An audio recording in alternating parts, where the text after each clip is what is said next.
WCCS 101.1 FM, AM 1160, and WCCSradio.com. A little housekeeping here in my computer before we can get rolling with Sam Kenley from downtown Indy. You have a good New Year's night?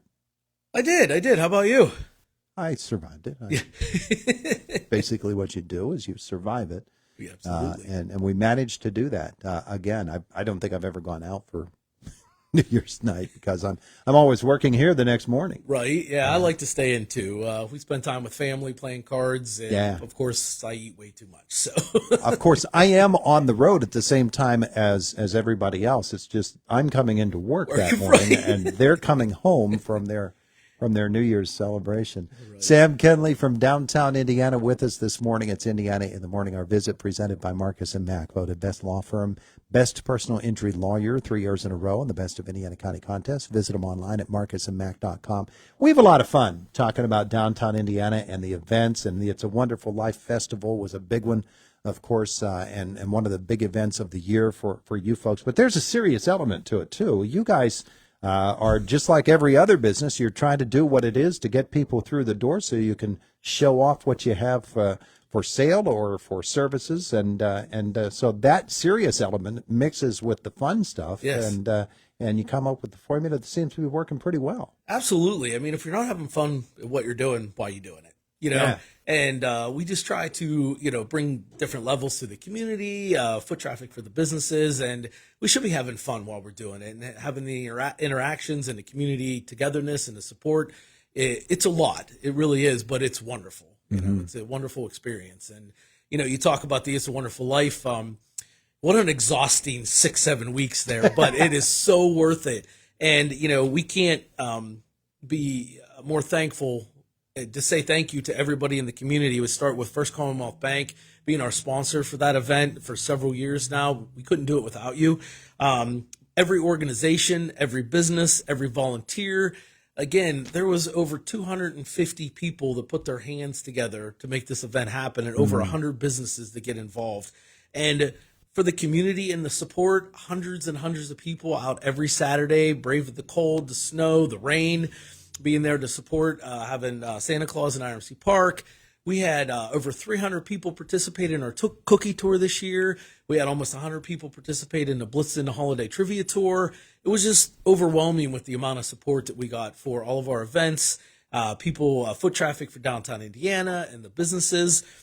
We had the downtown dollars, so on and so forth. It was just such an overwhelming experience this year. And we just want to say thank you to, again, every business, every community person, and every volunteer, because it takes a village to pull this event off. Appropriate for this time of year, you might say it snowballed, because the interest just keeps building from week to week across it, and you see people coming up with ideas to say, "Hey, I can participate in this way, I can help out in this way," and and people want to jump on board something like that.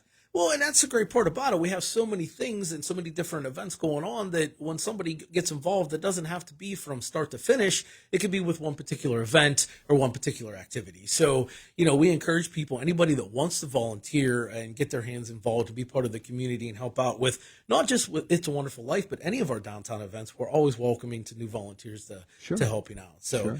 And whether it's snowing today, hopefully the star stays on the tree for one more week.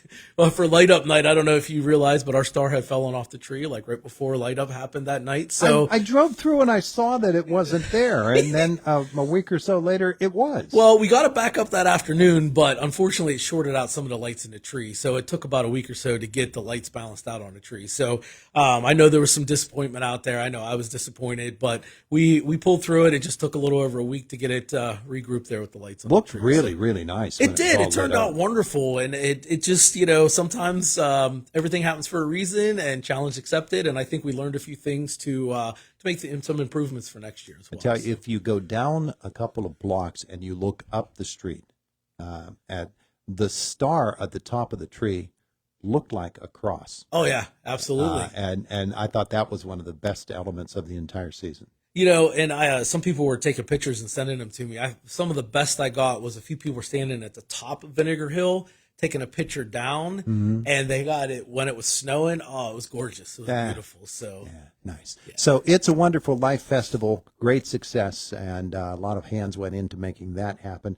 But then comes the planning for 2025. And Yes. I know that every year you want to make it bigger and better, and so there are a lot of people that are already chipping in ideas. What you got going? Well, absolutely. We'll be kicking off with our first event. Will be on February 1st. Will be our chili cook-off.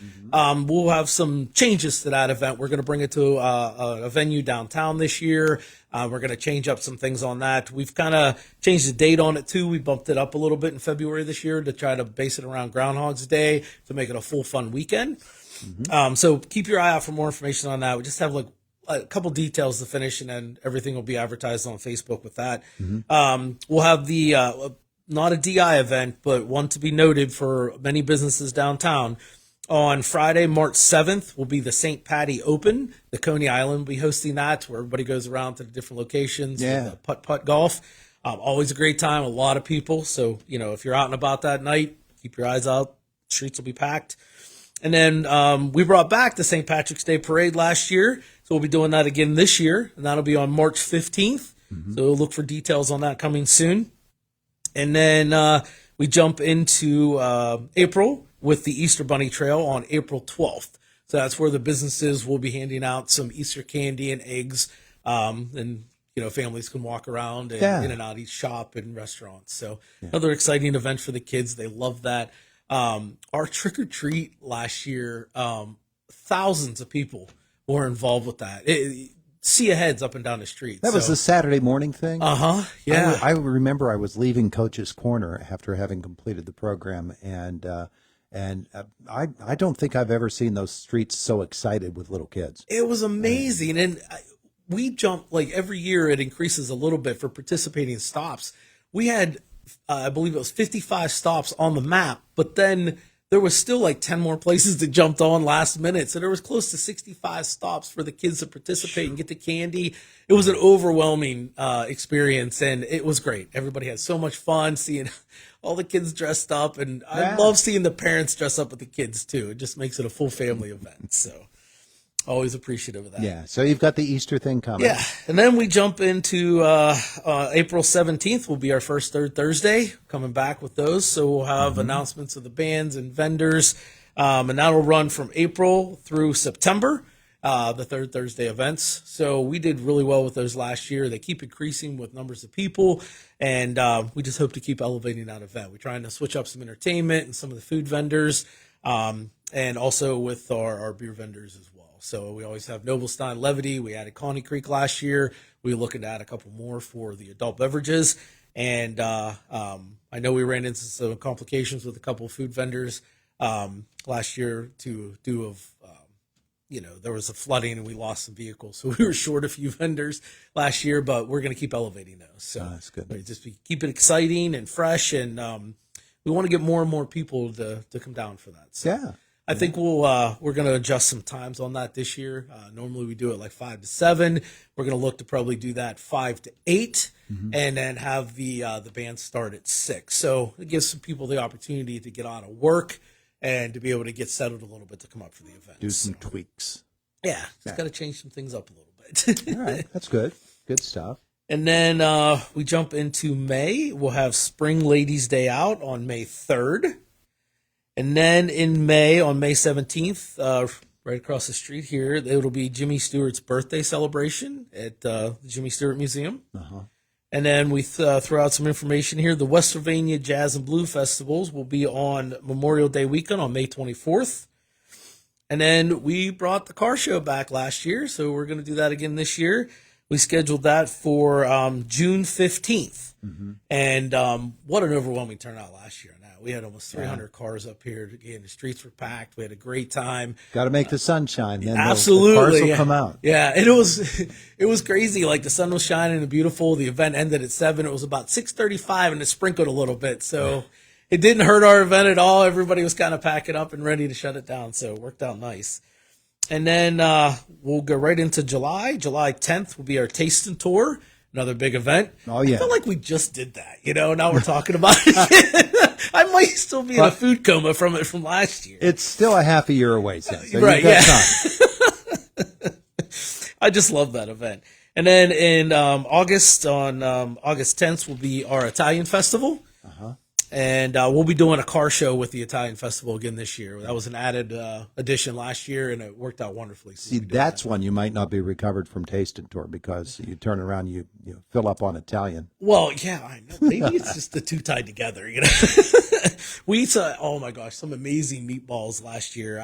Every stop, I got to try their meatball. I got to try their meatball.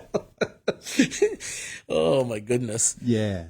And then our something we talked a little bit last year, and then we had the community awards at our DI Community Connection event, and that'll be on September 3rd. And then we'll have our Oktoberfest on September 20th, and then the Bocce for Breast Cancer event will be on September 27th. And then, not our event, but it's always good noting for, is IUP Homecoming Parade will be on October 4th. And then we roll back into the Halloween trick-or-treat that we just talked about will be on October 25th. And then traditionally, our Wine and Spirits Walk is always on the first Friday in November. That'll be on November 7th. And then we have our Fall Ladies Day Out that same weekend on November 9th. And then Veterans Day Parade on November 11th. And then we just ended it, but the Holiday Parade is coming back on November 21st. And then goodness. so on and so forth. Goodness. Yeah, it's a busy year ahead for downtown Indiana. And for folks that want to keep up with all of these events and learn more about them and follow along, what should they do? Check us out on Facebook. That's where we're posting everything. There'll be a full calendar of events being posted probably by mid next week. And then we'll have calendars printed and get them out to all the local businesses by the end of next week. If you have any questions, there's a link on there for my email address, and also my cell phone number is on there. You can reach out, ask any questions if you want to get involved, or just want to know more about any of the events. Please reach out. We did a soft launch of our website.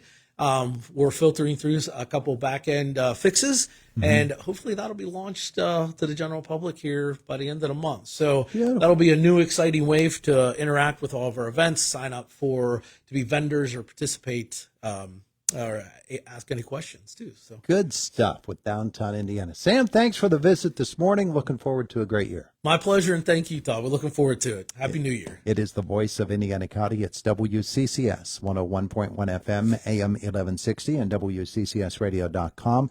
Fox News coming up top of the hour. Josh Widdowson in the WCCS newsroom after that. AccuWeather says we're on the way to 29 today with 1 to 3 inches of snow. The snow has started in downtown Indiana.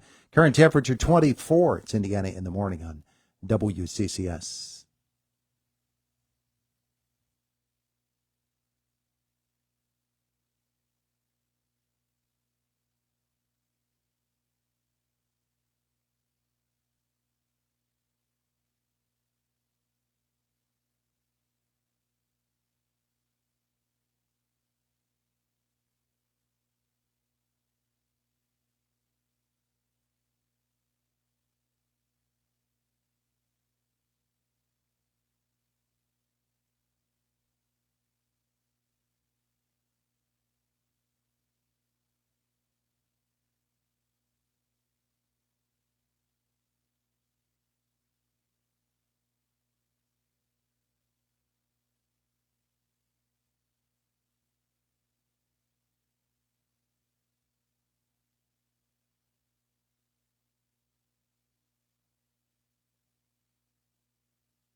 27 and snowing in Indiana. Good morning. I'm Josh Whittison on WCCS 101.1 FM, AM 1160, WCCSradio.com.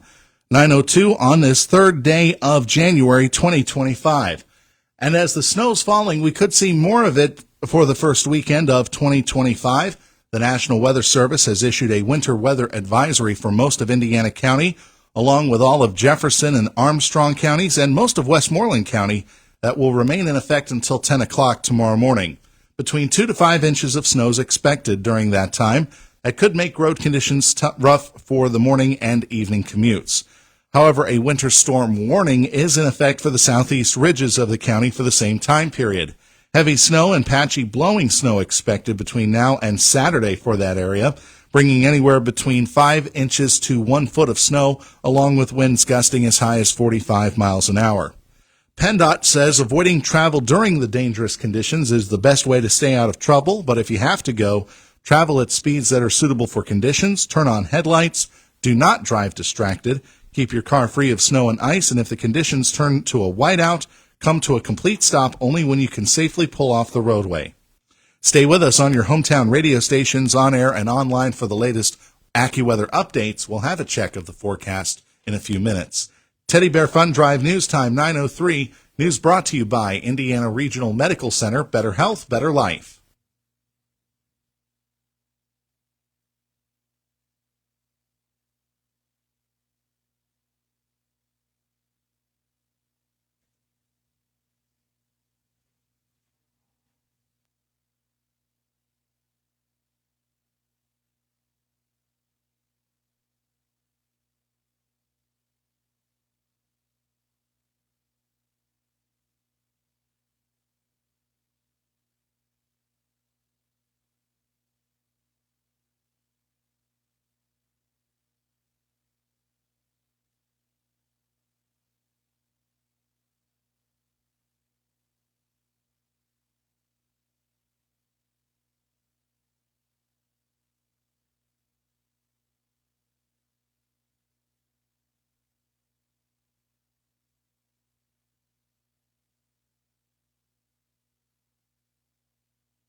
Teddy Bear Fun Drive News Time 9:04.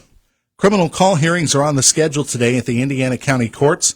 Among those appearing in court today is Gary C. Bainey Jr. of Blairsville. He faces 2 counts of simple assault and single counts of strangulation, terroristic threats, and harassment for an incident on June 2nd, 2024.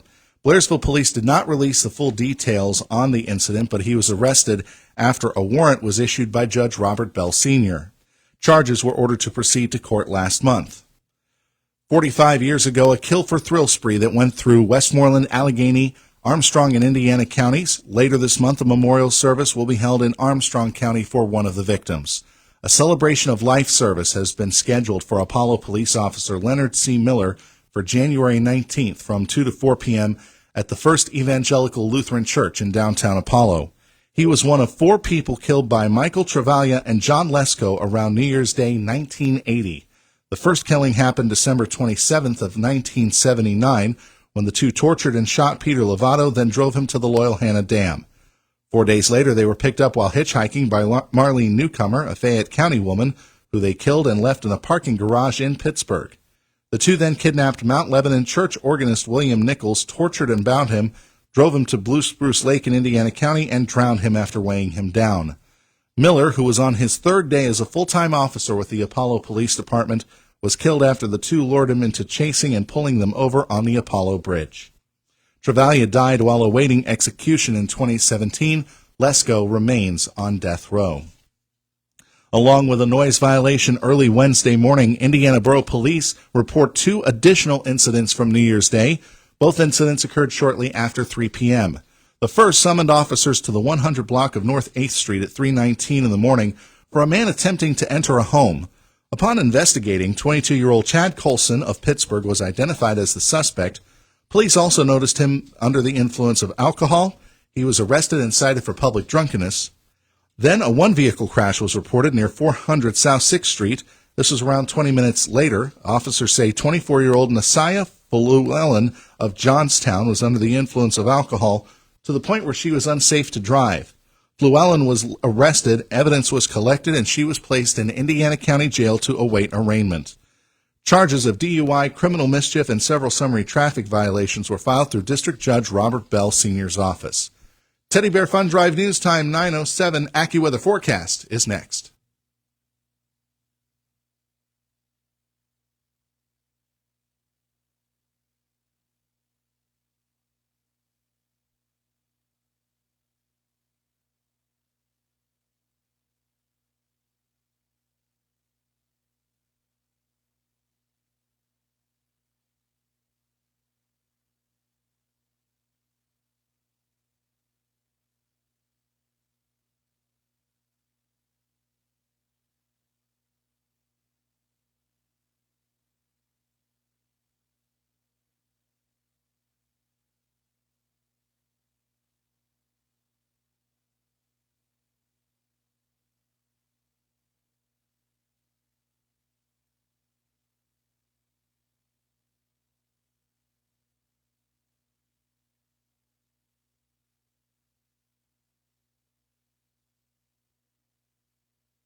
.27 and snowing in Indiana. In our news at 9:30, the Pennsylvania Farm Show is in the final stages of preparation for opening day tomorrow.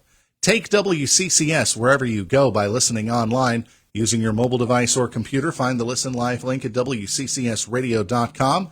Brought to you by Indiana Regional Medical Center and Community Living and Learning.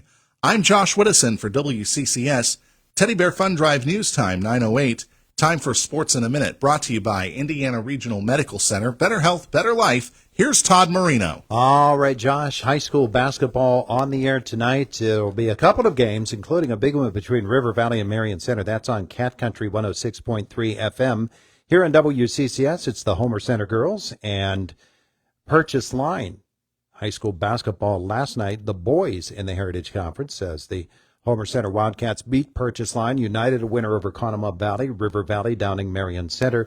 Indiana girls open their January schedule with a road win over Greensburg-Salem. Joe Lombardi's IUP men back over 500. They beat Teal last night, 93-58. The women on the road this evening at Damon University in Amherst, New York. For them, Steelers, Bengals tomorrow night, 8 o'clock. 6 o'clock is your airtime on WDAD. Big one there. Penn State will play Notre Dame next Thursday in the college football playoff semifinals in the Orange Bowl. Fighting Irish knocked Georgia out with a Sugar Bowl win yesterday. Penn's on the ice tonight against the Florida Panthers on U92. Airtime 6 o'clock. Sports in a Minute brought to you by IRMC. Better health, better life. And it is the voice of Indiana County, WCCS 101.1 FM. AM 1160 and WCCSradio.com. Good morning. Glad that you're with us here today on this Friday morning, the first Friday of January. It is January the 3rd today. And they're getting more traction on this dry January idea. Yeah. Began a few years ago. Mm-hmm. I've heard about this. This is the concept where people abstain for drinking for the entire month. Yeah. And Rihanna decided, she liked that so much last January that she extended it to a whole year. So she posted a video the other day, yesterday, saying, I went the whole year without having had a drink. You know what? That's pretty good. Yeah. You do have to work your way around certain situations. Of course, she was pregnant 2 years ago, and she was pregnant again last year. Yeah, that had a lot to do with it, obviously, yeah. You don't want to hurt the kiddo. But data from the National Institute of Alcohol Abuse and Alcoholism indicates that alcohol consumption in the United States has risen overall. So dry January becomes even more key for those people that want to give it a try. So a lot of people are going to give it a try. They're going to go in the month of January without having a drop of alcohol. Mm-hmm. And now there are many who are extending it to their marijuana use. Good for them, too. Yeah. 2023 National Survey of Drug Use and Health found that 36.5% of adults ages 18 to 25 consumed marijuana in the past year. How about that? That's an amazing number. There you go. You know what amazes me, and I kind of take a look at this from another point of view. you take a look at what they call the mocktail culture, where people are trying to make the same drink experiences or new drink experiences that would be associated with boozy things, but doing it without adding alcohol to it, but still trying to mimic those flavors. It's actually a pretty good science if you take a look at it. Yeah. So there you go. It's really fascinating stuff. I'm looking at the butter sculpture right now. Oh ho! Bob Pollock was with us. Yeah, I did see a picture of that. They had the picture. They had it posted as part of the tour that the agriculture secretary was giving yesterday at the farm show to some of the media. Yeah, so there are still Looks shots nice. out there. I'm actually looking at something video. else, the actual unveiling of the butter sculpture yesterday, and it's really fascinating that they spend all that time on that, and they'll break it down at the end of the farm show, and it will not be used for food. No, I think at that point, because of the fact that so many hands have been on it, maybe it wouldn't be useful. But I think what they've done with it in the past is they use it for They turn it into fuel. fuel. Yeah, which is excellent stuff. Yeah. So there it is at the State Farm Show. You can get a chance to look at it again this year. It's a giant cow. But there's more to it than just the cow. When I saw it in the still pictures. Yeah, there's much more, and they're zooming in on it right now. The various things there. So maybe you want to do that. I thought it was kind of neat. Bob Pollock was with us in our last hour. He extended his stay with us beyond his normal Friday segment, and we talked specifically about the Farm Show food court.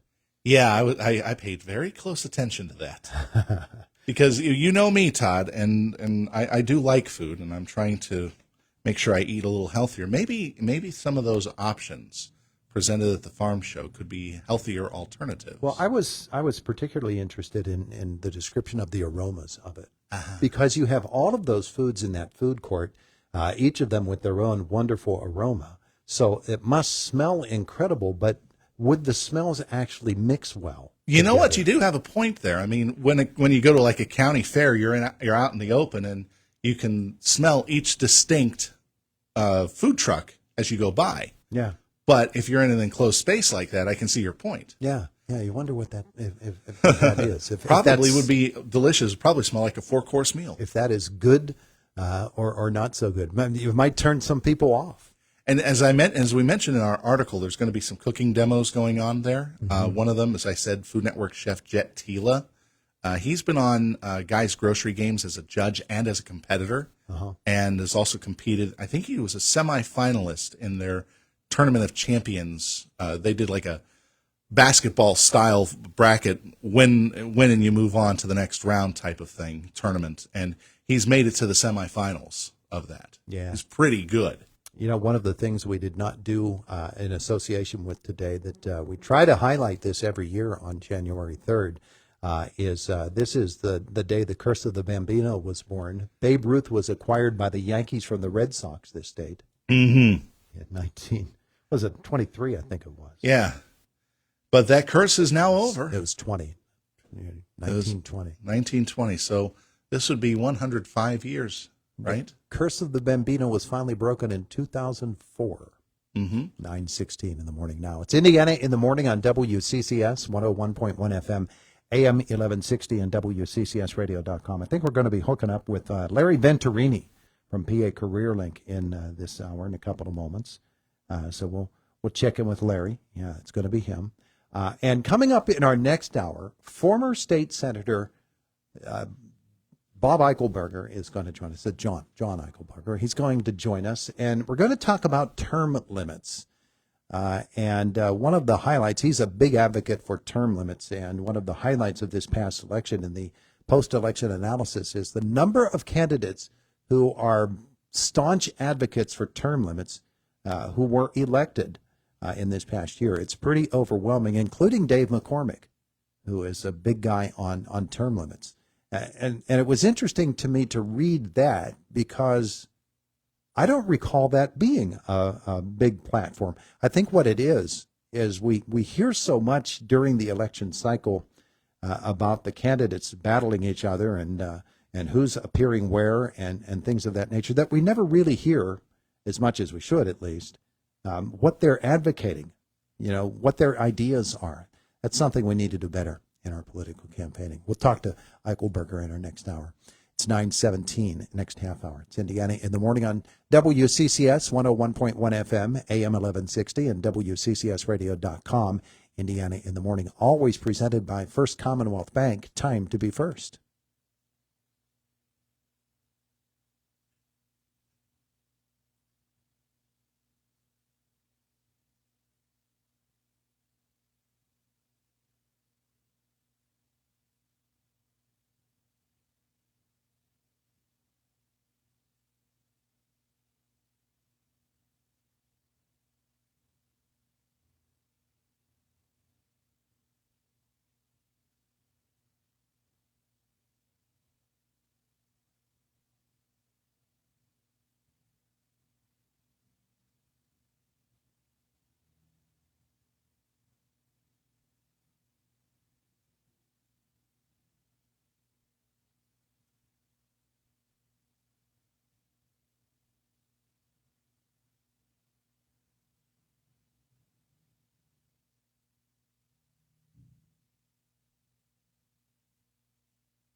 Nineteen minutes after 9 o'clock, it is the voice of Indiana County, WCCS 101.1 FM, AM 1160, WCCSradio.com.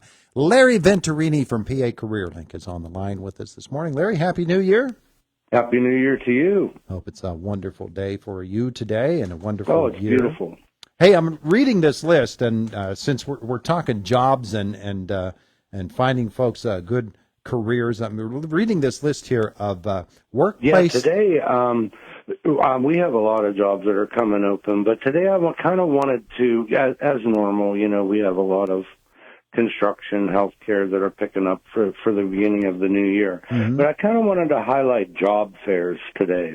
Okay. And job fairs are a great way to find employment because generally people who show up, employers that show up to job fairs are really needing people. Mm-hmm. And you get a chance to converse with, up to 20, 30 people at the same time on the same day. And it really helps you really know what's out there and what's available to you. So it's a really good time. And they start up now. Between now and March, there'll be plenty of them going on. In fact, our hospital in Indiana Regional is having a walk-in job fair Tuesday, January 14th from 11 a.m. to 4 p.m. And they're looking for clinical people, RNs, LPNs, but they're also looking for other than. You don't have to be a clinical person to work at a hospital. You can work in dietary, housekeeping, janitorial, security guards, those types of things. But they do have the standard, they're opening that new facility over there. Yeah, and they really need people, and it would be a good idea to go and meet and see what they have to offer. And just simply bring a copy of your resume. Like I said, January 14th between 11 a.m. and 4 p.m. and show up there and talk to them. I met the gentleman that's recruiting there, and good group of people. Yeah. So I wanted to mention that. That's for the IRMC Mountains Behavioral Health. That specific job fair is for that specific facility, the new one. Yes. Yes, exactly. Yeah. And like I said, they have a lot of open positions, and you don't have to be clinical to go. Mm-hmm. Also, there are other job fairs going on in the area. So, you can simply go on the internet and search like Indiana County job fairs or surrounding counties. They'll be all having them now. So it's a real good time to be doing that. Absolutely. The other thing I want to talk about today are unions. We have 16 different labor unions in this area. They generally do their recruiting between January and March. They all have company websites. We can get that list to you on who's in the area, and those are generally very good jobs. And they do their recruitment kind of in their own way.